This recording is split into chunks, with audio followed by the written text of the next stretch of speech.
ये देखिए, ये वोवन फैब्रिक के अंदर मैंने ऑलरेडी आपको बताया, ये वार्प है और ये वेफ्ट है। एक वर्टिकली धागा चल रहा है, एक हॉरिजॉन्टली धागा चल रहा है, ठीक है। और एक दूसरे से जो है इंटरलेसमेंट होके ये फैब्रिक स्ट्रक्चर हो रहा है। अगर हम कोई भी वोवन फैब्रिक को मैग्नीफाइंग ग्लास में अगर हम देखेंगे तो इस तरीके से कुछ नज़र आएगा, ठीक है। अब हम बात करते हैं कि ये वोवन फैब्रिक बनता कैसे, ठीक है। जैसा दो तरीका है।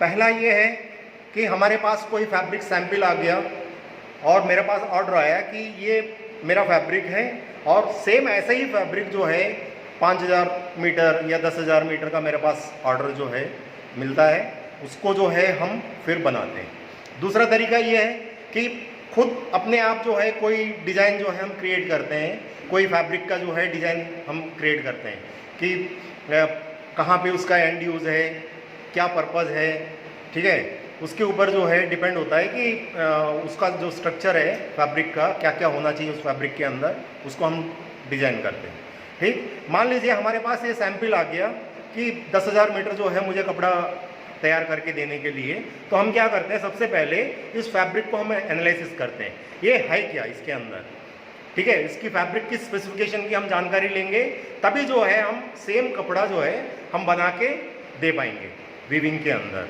तो इसके अंदर क्या है, सबसे पहले इस फैब्रिक को एनालिसिस करने में फिजिकल टेस्टिंग और केमिकल टेस्टिंग दो तरह की जो है हम टेस्टिंग लैब के अंदर जो है इसका पूरा स्पेसिफिकेशन की जानकारी लेंगे।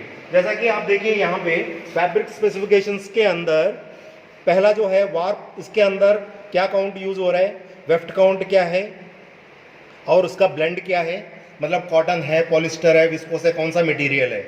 उसके बाद ईपीआई और पीपीआई, एंड्स पर इंच कितना रिक्वायरमेंट है, पिक्स पर इंच कितना रिक्वायरमेंट है, कलर पैटर्न क्या रिक्वायरमेंट है। जैसा कई अभी ये फैब्रिक जो है ये सिंगल कलर में है, ठीक है।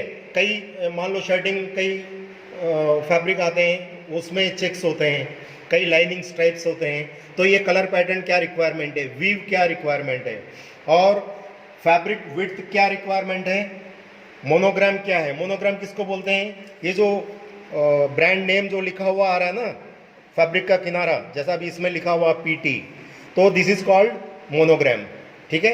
ये मोनोग्राम क्या रिक्वायरमेंट है, फैब्रिक की जीएसएम कितना चाहिए, टाइप ऑफ सेल्वेज, ये किस टाइप का सेल्वेज आपको रिक्वायरमेंट है, फैब्रिक लेंथ कितना चाहिए। जैसा कि हमारे पास जो है 10,000 मीटर का अगर फैब्रिक ऑर्डर आया तो फिर कितना लेंथ का हमें रिक्वायरमेंट है।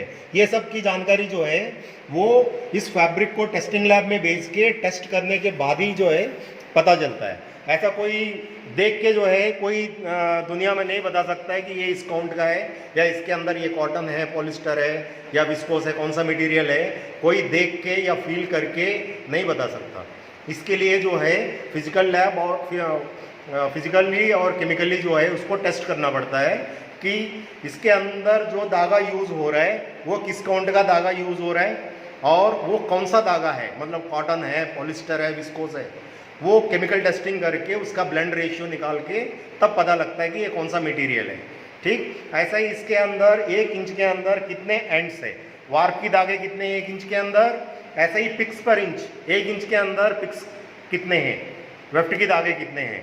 उसके बाद वीव क्या है इसके अंदर, जैसा ट्विल वीव है या प्लेन है या बास्केट वीव है, सैटिन है, कौन सा वीव है इसके अंदर, ठीक है। फैब्रिक लेंथ, फैब्रिक वेट, ठीक है।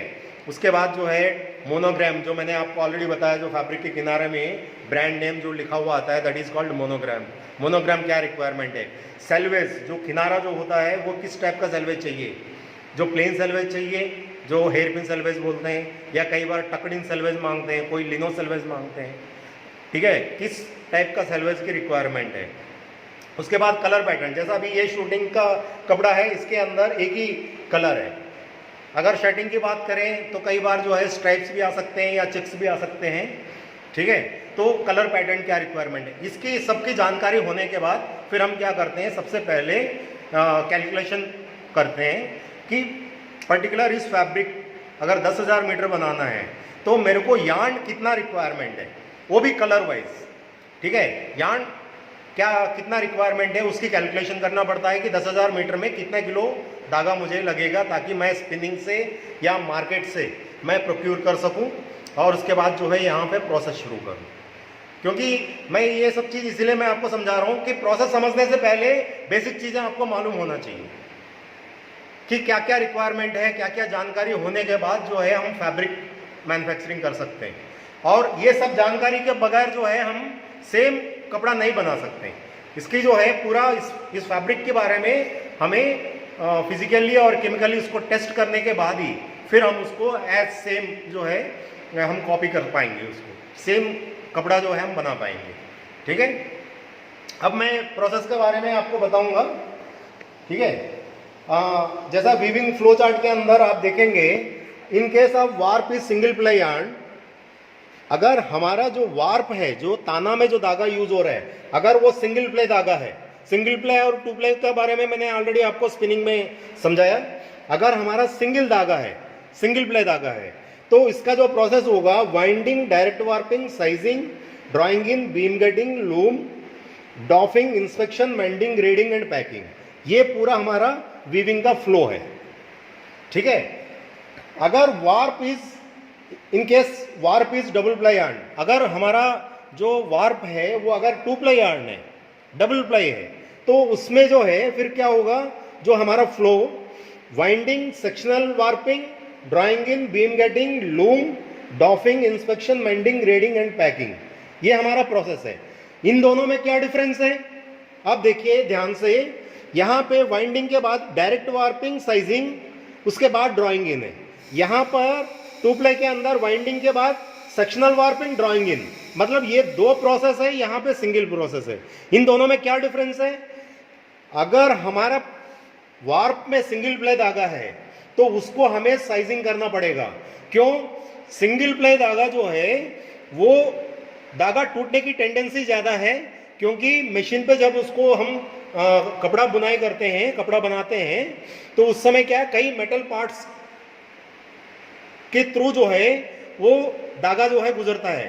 ठीक है, और टेंशन के साथ चलता है। तो सिंगल प्ले धागा है तो वो अनट्विस्ट या कहीं थिन प्लेस, थिक प्लेस कहीं भी हो सकता है, तो उस वजह से धागा टूटने की टेंडेंसी ज़्यादा है, बार बार धागा टूट सकता है, हमारा कपड़ा की क्वालिटी खराब हो जाते हैं।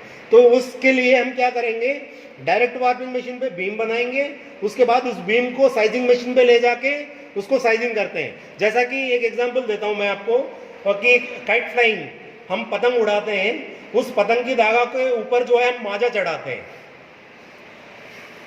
जो पतंग उड़ाते हैं, पतंग की जो धागा है उसके ऊपर हम मांझा चढ़ाते हैं। क्यों, ताकि वो धागा आसानी से ना कटे, है ना, उस धागा को स्ट्रेंथ देने के लिए। ठीक है, वही काम यहाँ पे वीविंग के दौरान भी यही काम हो रहा है कि हमारी धागा वीविंग के दौरान वार्प की धागा टूटे ना, उसके लिए डायरेक्ट वार्पिंग और साइजिंग करके उस बीम को ड्राइंग इन पे जो है यूज करेंगे। ठीक है, रिमाइनिंग प्रोसेस जो है ना वो सब सेम है। अगर हमारा वार्प सिंगल प्ले है तो उसको डायरेक्ट वार्पिंग और साइजिंग करना पड़ेगा, अगर टू प्ले है तो सीधा सेक्शन वार्पिंग मशीन पे हम जो है उसको प्रोसेस कर सकते हैं। ठीक है, ये दोनों में ये डिफरेंस है। ठीक, अब इसके बारे में जो है मैं डिटेल में एक एक प्रोसेस के बारे में मैं आपको समझाऊंगा। ठीक है,